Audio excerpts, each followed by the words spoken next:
स्वागत है आपका एक और नए वीडियो में। और पिछले वीडियो में आपने देखा होगा कि 5%ers का हमने एक नया अकाउंट बाई किया था 5K का, जो हमको $39 का पड़ा था। और उस अकाउंट को हमने ब्रीच कर दिया है। जो ओवरऑल लॉस लिमिट होता है 10% का, वो हमने हिट कर दिया है। मतलब 2 दिन में हमने ट्रेड किया है। मतलब एक पहला ट्रेड जो हमने लिया था वो 16 मई को था।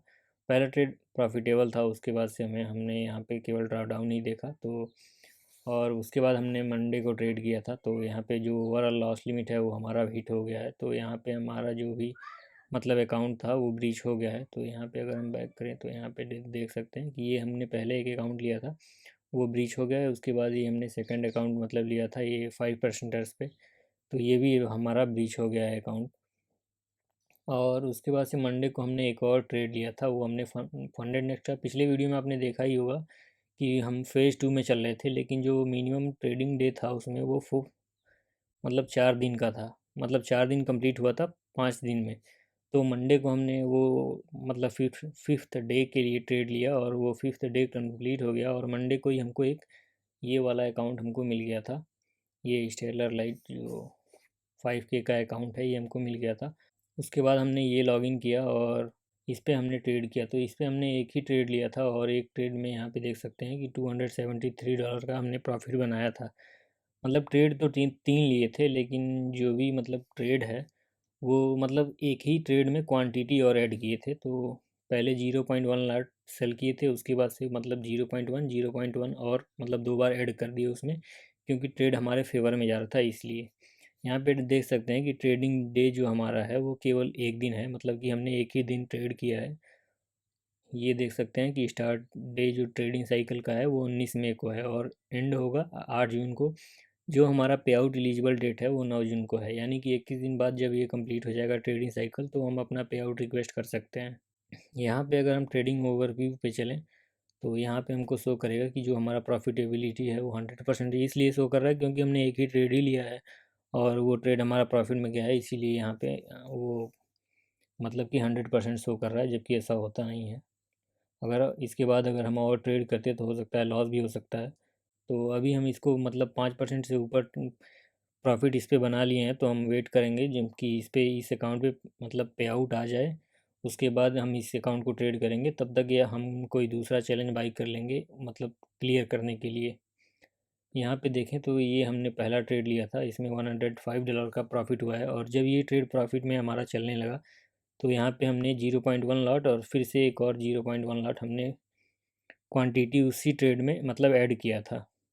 और ये हमने ट्रेड मतलब सेल क्यों किया था, यहाँ पे देख सकते हैं कि मार्केट यहाँ पे बाई किया था और गैप अप ओपनिंग हुआ था। तो कंटिन्यू मार्केट सुबह से मतलब यहाँ पे ऊपर जा रहा था, उसके बाद से थोड़ा सा रिट्रेस करके यहाँ फिर से एक मतलब इसको ये यहाँ पे एक जोन बन रहा है, इससे मार्केट ब्रेकआउट किया। लेकिन यहाँ पे देखें तो काफ़ी मतलब वीक कैंडल बन रहा था। तो यहाँ पे मतलब बायर को ट्रैप किया जा रहा था, क्योंकि यहाँ पे अगर बायर इंटर होंगे तो फिर उनका स्टॉप लॉस हिट होके मार्केट नीचे आएगा। तो ये मैं यहाँ मतलब थोड़ा देख रहा था, सुबह का ही ये ट्रेड है, मतलब टोक्यो सेशन में मैंने ये ट्रेड लिया था। यहाँ पे जब ब्रेकआउट हुआ, लेकिन यहाँ पे देख सकते हैं केवल ऊपर से रिजेक्शन ही ले रहा था मार्केट। तो मुझे यहाँ से लग रहा था कि यहाँ से मार्केट नीचे जा सकता है और ये गैप भी फिल कर सकता है। तो इधर कहीं हमने मतलब यहाँ पे देखें अगर तो हमने मतलब सेल किया था 3243 पे। तो यहाँ कहीं हमने मतलब इस जोन को जब ब्रेक किया तो यहाँ कहीं हमने एंट्री लिया था। और मतलब मेरा एक्सपेक्टेशन मार्केट से ये था कि यहाँ से थोड़ा फास्ट मोमेंटम आए और मार्केट मतलब ज़्यादा नीचे तक इधर कहीं आ सके, लेकिन काफ़ी स्लो मोमेंटम कर रहा था। अगर हम 1 मिनट पे देखें तो यहाँ पे एक सेकेंड, यहाँ कहीं हम हमारा एंट्री हुआ था और यहाँ पे देखें तो मार्केट नीचे जा रहा था, फिर ऊपर जा रहा था, नीचे जा रहा था, फिर ऊपर जा रहा था। जबकि मैं एक्सपेक्ट कर रहा था कि जैसे यहाँ पे वो वन साइडेड मूवमेंट आया है, इस टाइप का कुछ मूवमेंट आए। तो मुझे ये भी लग रहा था कि हो सकता है यहाँ से कहीं मार्केट रिवर्स आ जाए। तो यहाँ कहीं हमने मतलब इस जोन से मुझे लग रहा था कि रिवर्स हो जाएगा यहाँ पे। मतलब यहाँ से एक बार मार्केट रिवर्स हो चुका है, तो मुझे मतलब उतना कॉन्फिडेंट फील नहीं हो रहा था। तो यहाँ कहीं हमने 32 के आसपास मतलब हमने अपने ट्रेड को क्लोज कर दिया। तो ये यहाँ पे अगर ट्रेडिंग ओवरव्यू पे देखें तो 3233 पे हमने ये क्लोज हम अपना क्लोज कर दिया था। और ये दो क्वांटिटी और हमने सेम ट्रेड में ही एंट्री किया था। जो ट्रेड का क्लोज टाइम है वो यहाँ पे देख सकते हैं वो सेम ही है, क्योंकि सेम ट्रेड लिया था। तो एग्जिट करने के वक्त तीनों हमने एक साथ क्लोज किया था ट्रेड हमारा। तो जो भी हमारा मतलब प्रॉफिट है वही इन 3 ट्रेडों में हुआ है। और यहाँ पे हम डैशबोर्ड पे क्लिक करें तो यहाँ देख सकते हैं कि 5.4% एक ही ट्रेड में बन गया। तो इसके बाद हम कोई ट्रेड करने वाले नहीं है, MT5 से हमने लॉग आउट कर दिया है इस अकाउंट को। और जो पे आउट हमारा मतलब एलिजिबल डेट है वो 9 जून को है, तो उस दिन हम पे आउट रिक्वेस्ट करेंगे और उसका भी वीडियो आपको आ जाएगा। कोई भी मतलब आपको फंडेड नेक्स्ट का चैलेंज बाई करना है या फिर 5% का चैलेंज बाई करना है, तो उन दोनों मतलब प्रोफर्म का मैं अभी तक यही 2 प्रोफर्म ट्राई किया हूँ, तो दोनों मतलब मुझे ठीक लगा। अभी 5% से मतलब मैंने कोई पे आउट लिया नहीं है, जबकि फंडेड नेक्स्ट से मतलब 2 3 पे आउट मैंने ले चुका हूँ।